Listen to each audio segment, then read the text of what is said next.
What's going on, guys? This is the Red Rogue, and today I'll be going over a somewhat specific bit of information for my favorite, most pirate boy spec of Rogue, Outlaw.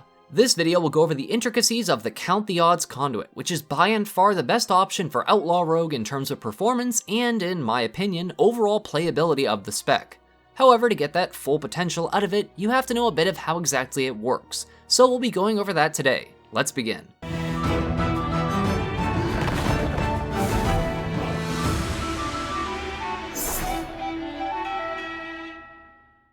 Before we get immersed in piratey goodness, I want to give a shout out, welcome, and big thank you to Ian Vaughn, the newest patron of the channel. I truly appreciate your support and will do my best to continue providing what is hopefully helpful, albeit sometimes snarky information.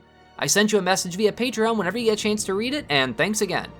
Also, as a quick heads up, I'll be leaving a pinned comment for any further insight I have on this topic that doesn't make it into the video because of hamster brain moments, and do bear in mind this is going to be from a PvE perspective, as I'm not much of a PvPer, and then there is the obligatory haha outlaw and PvP comment that is waiting out there somewhere, I'm sure. Anyways, Count the Odds is a potency conduit that comes from the Theater of Pain dungeon in Maldraxxus. This can drop from your end of dungeon Mythic Plus cache as personal loot, or if you're doing normal, heroic, or regular Mythic, it is a personal loot drop from Gorechop.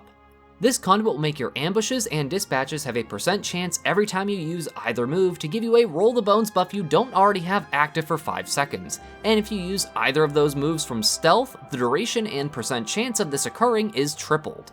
Now that sounds pretty straightforward right off the bat. However, you might be wasting a lot of those free buffs and uptime of those buffs if you aren't careful. So first and foremost, if you're running Count the Odds, which you should be as it is our best conduit, you must always use either ambush or dispatch from stealth to maximize the conduit. Obviously this changes if you're maxed out on combo points or if you need combo points between the two moves. If you really need to stun something, you could forego the potential DPS gain by using Cheap Shot. However, that is about one of the only situations where I could ever see using something other than these two damaging moves from stealth. Before you decide to cast that ambush or dispatch though, you'll want to look at a few things. 1 is roll the bones on cooldown. 2, how much time do you have remaining of your actual roll the bones buffs? And 3, do you have any roll the bones buffs up? I'll explain why this odd number of situations are at odds with each other and why you might sometimes feel that the odds are stacked against you when making a decision. Ow, okay, fine, I'll stop, jeez. So, obviously, you want Roll the Bones active at all times. In basically any situation, it should be the thing you do a couple seconds before you make a pull if you have no buffs active, since it costs energy as well as a GCD. This way you can passively regen the energy spent on the move as well as not waste a GCD in the beginning of your pull. This is important for another reason though, since you'll always want to start a pull from stealth, and ideally your first 3 moves in most single target situations are going to be ambush, vanish, ambush.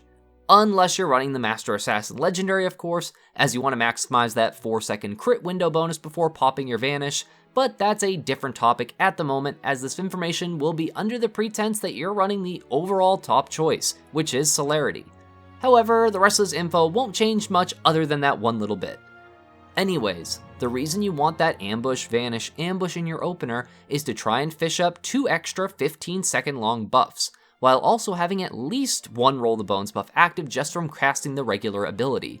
Obviously, more buffs is better buffs, which is more damage, but a big reason to do this is because if you were to, for example, start your pull without rolling first, and then you were to ambush, vanish, ambush, and you did get 2 roll the bones buffs from Count the Odds, it is very possible that if you cast Roll the Bones, it can overwrite 1 or both of those free 15-second buffs that you just got from using that ambush, vanish, ambush. This is of course a huge DPS loss, and that's why it's always recommended to re-roll the bones if you have no buffs active before a pull, or if the buffs you do have are about to fall off. And speaking of falling off, here's another big thing you have to make sure to never do. This can be a bit tricky to track, as I've yet to see a WeakAura that can effectively separate your Count the Odds Roll the Bones buffs from your standard Roll the Bones buffs, and I don't think it's possible. But you want to make sure you don't use Vanish to proc Count the Odds if your main Roll the Bones buffs are about to fall off. The reason is twofold. If your main Roll the Bones buff falls off, then all of your Count the Odds buffs, regardless of their duration or how many you have, will immediately go away. This also applies to re-rolling, as that will remove any and all count the odds buffs when you reroll. Hence why you want to be careful that you aren't just re-rolling buffs the second that Roll the Bones comes off cooldown, as that can happen sometimes if you're not paying attention. These are probably some of the easiest ways you might be losing out on effectiveness of this conduit, and it does sim exceptionally well, but by overwriting buffs or wasting vanish casts on ambushes just for the buff to be deleted only a couple seconds later because your standard Roll the Bones buffs have expired is a huge waste of potential DPS. As our conduit gets even higher in ranks, the percent chance for it to proc, especially from stealth, is going to be literally guaranteed at higher ranks, which is directly affected by item level. Currently in the Castle Nathria patch of Shadowlands, this will cap out at rank 7 or item level 226, which is a 24% chance out of stealth but a 72% chance from stealth. So yeah, it'll definitely be something you really want to get into the habit of doing and paying closer attention to your buffs. I personally recommend getting a WeakAura or a Tell Me When profile or something if you don't have one for Roll the Bones yet, as they can be extremely useful for keeping track of them. If you need one or any WeakAuras, I do have my full collection up for download on wago.io in the description to all my videos. Or you can look at other ones, that's fine too, I won't judge you much. Anyways, I hope this somewhat lengthy informational video on Count the Odds was useful to you. If so, then maybe consider leaving a comment or a like, or if you aren't one already, maybe consider becoming a subscriber to the channel. Speaking of all that YouTube algorithm stuff, I'd like to thank all of my regular viewers, commenters, subscribers, and especially my patrons, who all help make these Shiba Shenanigans possible. Thank you all so much for watching. This is the Red Rogue, and I'll see you guys around.